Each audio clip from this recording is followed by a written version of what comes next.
everyone. Thanks for joining us. My name's Marie Torres. I'm with the OC Fair and Event Center. After our demonstration, I'll be sharing info on how you can win your very own terrarium kit. So with that, let's start the demo. Cool. We'll get it up here.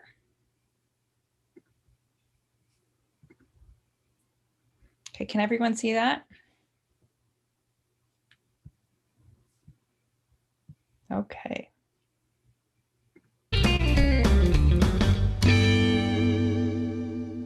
Hi, I'm Barbara Gregerson, the OC Fair's Landscape Supervisor, and I have a master's degree in horticulture. I'm here today to demonstrate how to make a simple terrarium with supplies you probably already have at home. So some of the materials you'll need: a clamshell, much like you would get from the grocery store with a sandwich. Make sure you wash it first. Some pea gravel, which you can get at Home Depot, either in a large bag or the decorative kind that you find in little containers. Some horticultural charcoal. This is not the stuff you put in your grill at home. It comes in a bag like this and is usually found with orchid supplies. Some potting soil, ordinary potting soil. You don't want garden soil, that's too heavy, just potting soil like this. And some worm castings. I use this for fertilizer to help the plant a little bit after it's planted. Then I have a variety of succulents. Succulents do the best in terrariums. There's all different sizes. With something this size, I recommend using smaller plants, which we'll get to in just a minute. And then decorations. So some sand, some reindeer moss, some bark, and some little trinkets like fairies or pigs. So to begin, I'm going to put a thin layer of pea gravel on the larger side of the clamshell. I'm using the 2-inch pots where I got my succulents from.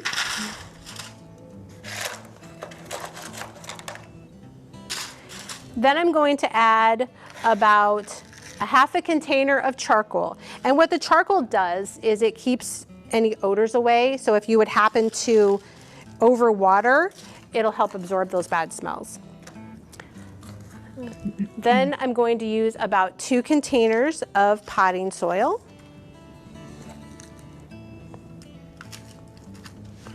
And about a half a container of worm castings. And worm castings are optional. You can get them at the garden center as well. They usually have bags of them available. Since this container is small, like I said before, I'm going to use smaller plants. So these succulents are called hens and chicks. And they tend to stay a little smaller. They take a little longer to grow. I'm going to dig a little hole and press that in place. And it's okay if it reaches the bottom. The roots will grow where the dirt is. And I like to add 2 or 3 plants to give it some balance. The larger ones are good for larger glass containers. Since I have an extra space here, I'm going to take a cutting of this jade plant. Jade plants tend to get big, but when they're unrooted like this, they'll take a little longer. So stick that in there. And then I'm going to decorate. So I have some sand, and sand comes in all different colors. You can get pink or orange or purple or green. I think it just makes the terrarium look a little cleaner. I just put a thin layer all over the top. And it'll also help keep the moisture in.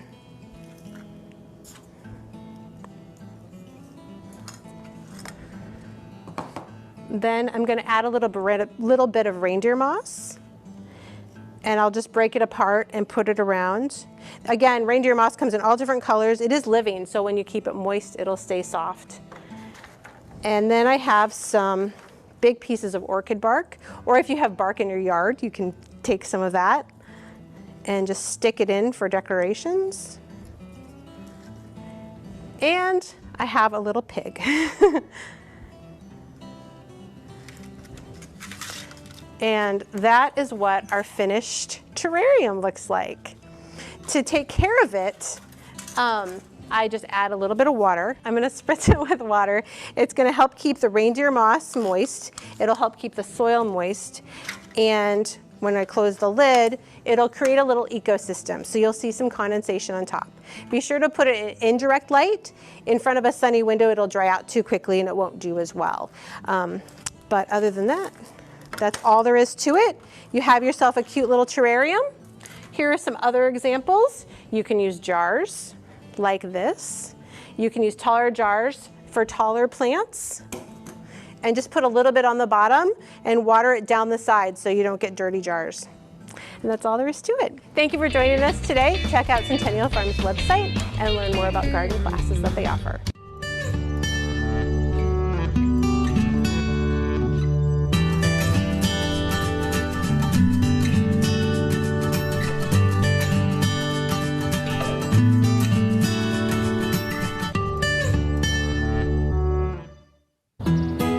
Centennial Farm is a 3-acre working farm at the OC Fair and Event Center. Since its inception in 1989, Centennial Farm has welcomed over 1.2 million guests in its quest to advance agriculture education. Home to luscious fruit and vegetable gardens, as well as pigs, chickens, and goats, including a working oxen team, Centennial Farm is a favorite of children and adults alike.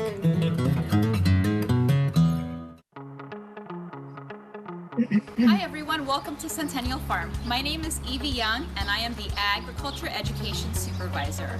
We're so excited to have you join us today so we can share with you what's been happening at the farm. I actually have my friend Olivia here that I'm going to get to take on a tour of the farm today. Check out all of our produce, Olivia. Look at all the great corn, Olivia. It's going to grow taller than you. Isn't that awesome? Olivia, we're here at the pepper station. Did you know that there are over 600 varieties of peppers? And they range in heat from 0 to 3 million in Scoville units.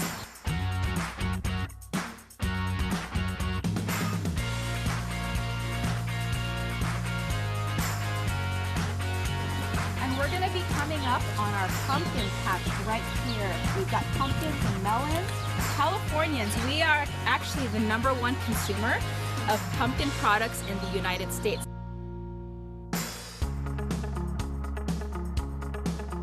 For growing, we've got some pomegranates right here.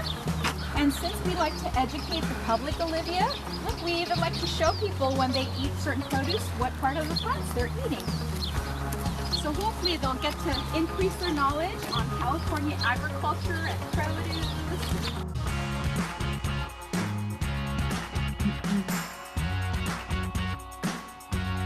Grapes in California, we're actually the #1 producer of table grapes. And while there are over 80 varieties of grapes, they're typically lumped into 3 groups by color, which are green, red, and black.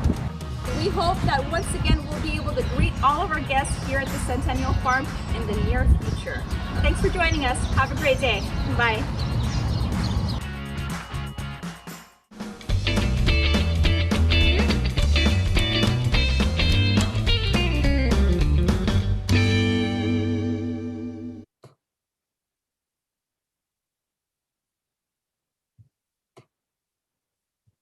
All right. Well, thank you guys so much again for joining us. Now for the giveaway, I'm going to be entering my email address in the chat box, and we'll be notifying 10 lucky winners, and the prize will be your very own supply kit to make your own terrarium.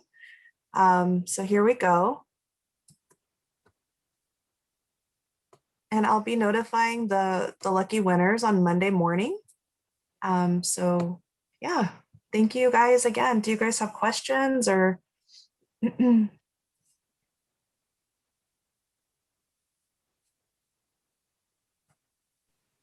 I have a question. On the glass terrariums, do terrariums normally, are they covered or are they opened? Because like that girl's glass were open. For the glass ones, you don't need to cover them. But for the little clamshell guys, those guys can be covered. The or the succulent should do just fine in the glass open jars. Okay, and I noticed that the dirt, it wasn't very deep. So, so it's still the same layers of everything that she did in the little clam one, right? Yeah, they don't need too much. So that's a great thing about succulents.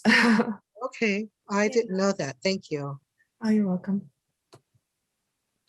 So with your email for the prize, we email you to enter? Yeah, go ahead and take down my email address and then note or contact me by email, and then I'll reach out to you and request your shipping address so that I can get you guys all the supplies if you're selected as one of the winners.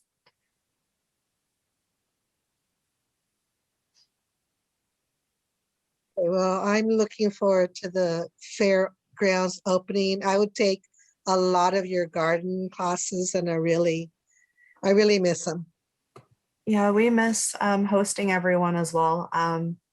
We're doing our best to, to look forward and plan ahead, and hopefully we'll have you guys all on site again real soon. I know we still have tons of animals, and we've had a couple of births recently. We had some baby pigs born.